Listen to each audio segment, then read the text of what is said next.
guys, I read 13 books in March and April, so let's talk about it.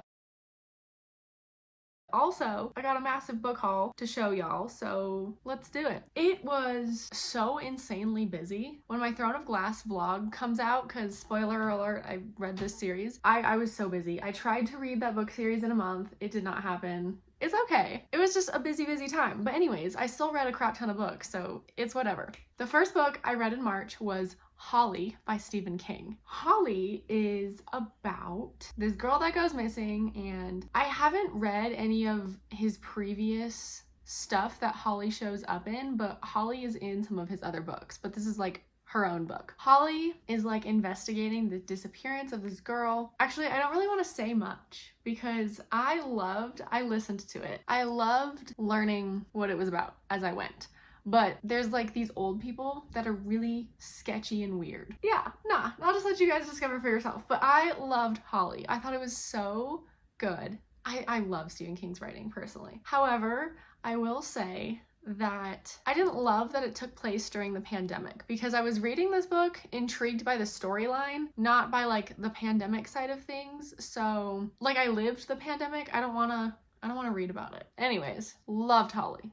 5 out of 5 stars. So good. Next, I read A Throne of Glass by Sarah J. Maas. 5 stars. Because most of this is the book series, and obviously I don't want to spoil anyone, I'll just pitch the first book.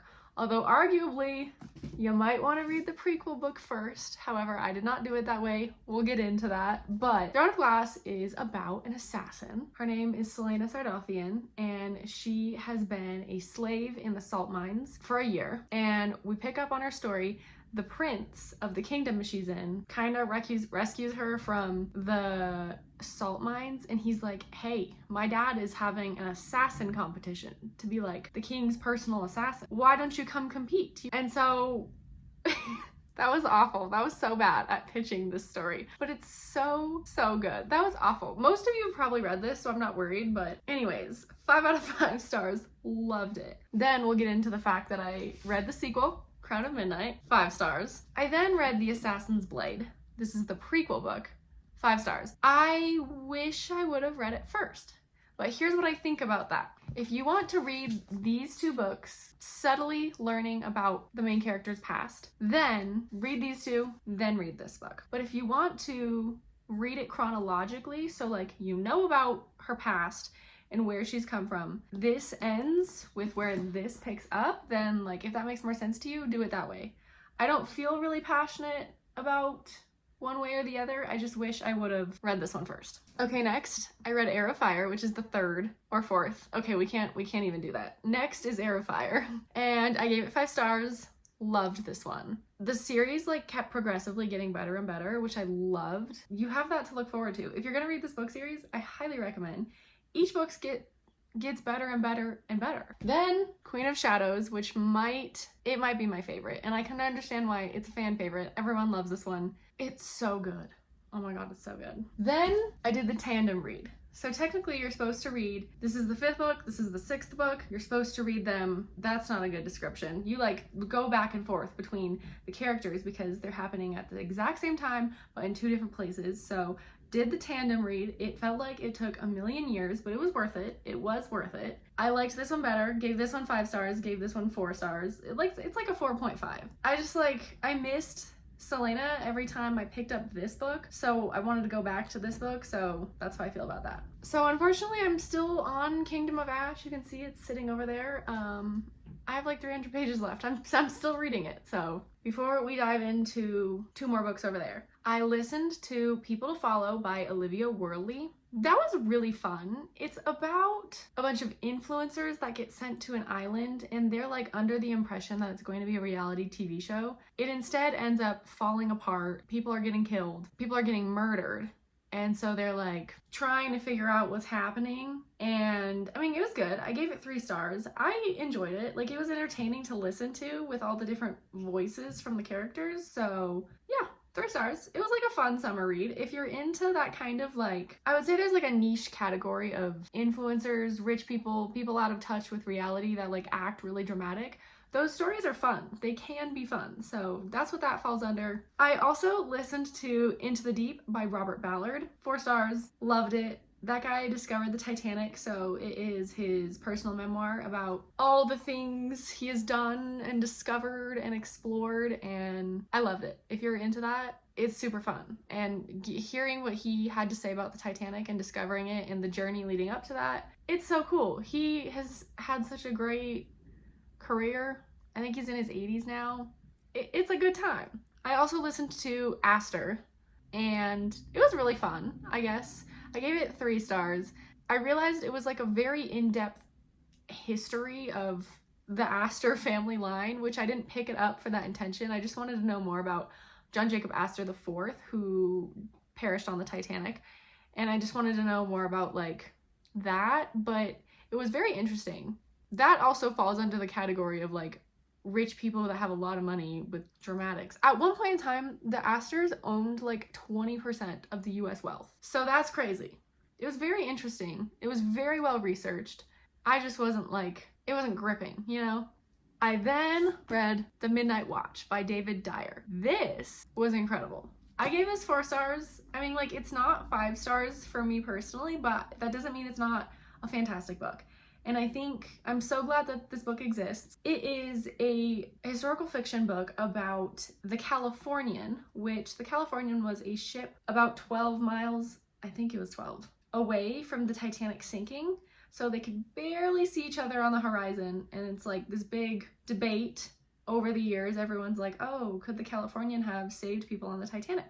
Arguably, yes. You have to read this book if you want to know more. I think that this book was really well done. Just kind of diving into the emotions of the officers on the Californian and how the story went down and the captain's response to the situation, which I think I need to do more research about, but this certainly like gave me insight into how the whole thing went down. You know, you wonder like how did this happen? Well, this is a good book to tell you. So I really enjoyed this. 4 stars. So the last book, I just finished this. I picked this up in the airport. It's called Kill for Love by Laura Picklesimmer. I loved this.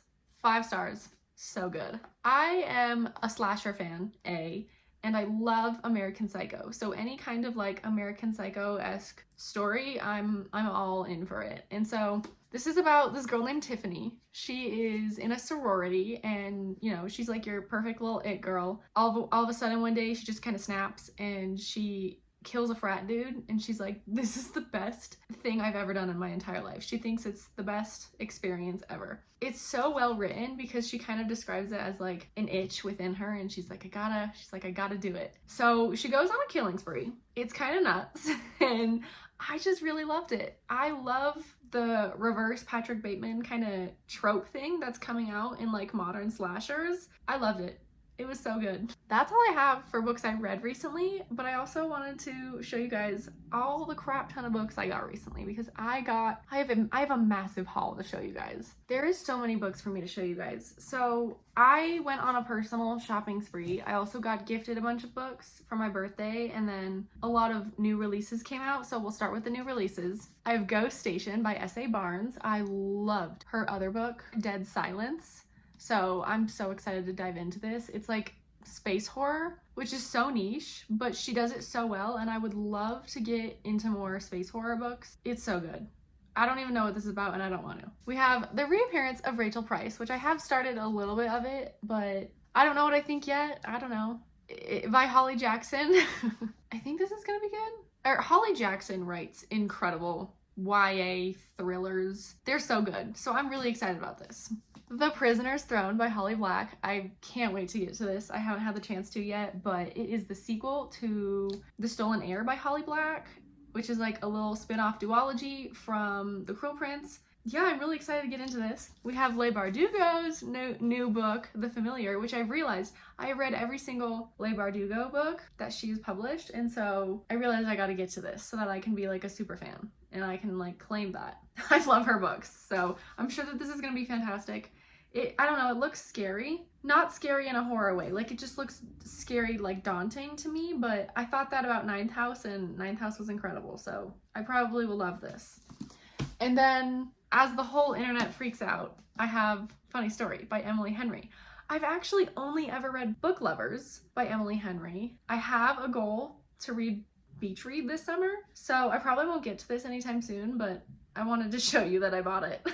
Okay, I have organized the rest of this haul into categories. So next we have all the romance books I have acquired recently. Happily Never After by Lynn Painter. I've read a couple of Lynn Painter's books. Most of you guys know. Her books are great. They're so cute. They're so fun. And so I don't exactly know what this is about. I think it's along the lines of she's like saying I object at weddings, but like she's being hired to do it so that like the bride and or groom don't have to do it. Sounds kind of fun. I have high hopes. I think it's gonna be fun. I'm excited. So my bestie gifted me the entire Twisted Love series, and I don't know how I'm gonna feel about this. Maybe I'll love it.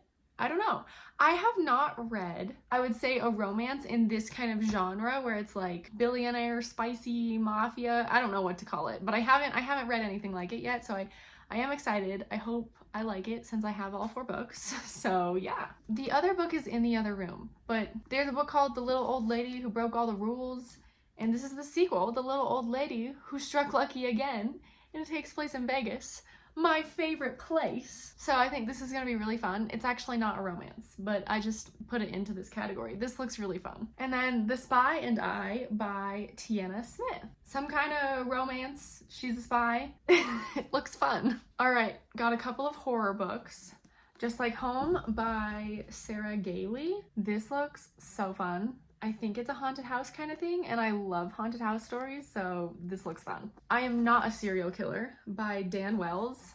This is about a guy who like is having the itch. That's what we should call it, the itch to like snap. But he's like, I don't want to be a serial killer, so he just becomes a mortician, or maybe he's a medical examiner, something along those lines, and it sounds fun. I love a short story horror book, and so this looks so fun. Nothing But Blackened Teeth by Cassandra Kah. I guess that there's like this like lady that got abandoned, I don't know, killed, and she wants revenge, and so she's gonna kill a bunch of people. Maybe she's gonna eat them. And then I also got gifted Rouge by Mona Awad, which I have read Bunny by her, so I'm so excited about this because I loved Bunny. So again, no idea what it's about, and I don't want to know. Okay, I got a couple of thrillers for you guys. You'd Look Better as a Ghost by Joanna Wallace. This is another reverse Patrick Bateman kind of deal. This chick just wants to kill a bunch of dudes, and I'm sorry, I love that. I think it's so funny. It's obviously not funny, but like as a book, anyways, we don't have to dive into the like psychology of people who like slashers. It's just fun. Just go with it. The Inmate by Frida McFadden. This looks so fun because the main character is a nurse practitioner, so I'm not a nurse practitioner, but I am in nursing school, so I'm just like curious about it, and I think it'll be fun. Her books are always kind of zesty in the thriller genre, so I'm excited for this. Killers of a Certain Age. I think this is more like assassin-y spy kind of realm, but it looks really fun, so I'm really excited about this. And then I got On Her Majesty's Secret Service by Ian Fleming. I love James Bond. Fun fact, I have a James Bond tattoo. I love James Bond, so this is so exciting. Okay, I got gifted 2 books that I don't know what category to put them into. So I got Circe by Madeline Miller, which is like a Greek thing. That's all I know. And Poor Things by Alasdair Gray. I don't know how to say that, but it looks fun. And I guess Emma Stone's in the movie, so I don't know. Maybe it could be fun. All right, the last 2 books I have, they look so fun. I'm so excited. I got The Wishing Game by Meg Schaefer. I'm really excited about this one. This just looks so amazing. And then I got One for My Enemy by Olivia Blake. I have wanted to read this book for forever, but I was waiting for it to come out in paperback. I'm very excited about this. There's all these like drawings in it, and like I'm just excited. I haven't read any of her books. This one I think I'm just gonna love. So yeah, got a whole bunch of books. I'm almost on summer break. I still have classes this summer, but hopefully I'll have a bit more time to read. And now that I have more books on my massive TBR, we gotta keep chugging along. Thanks for watching!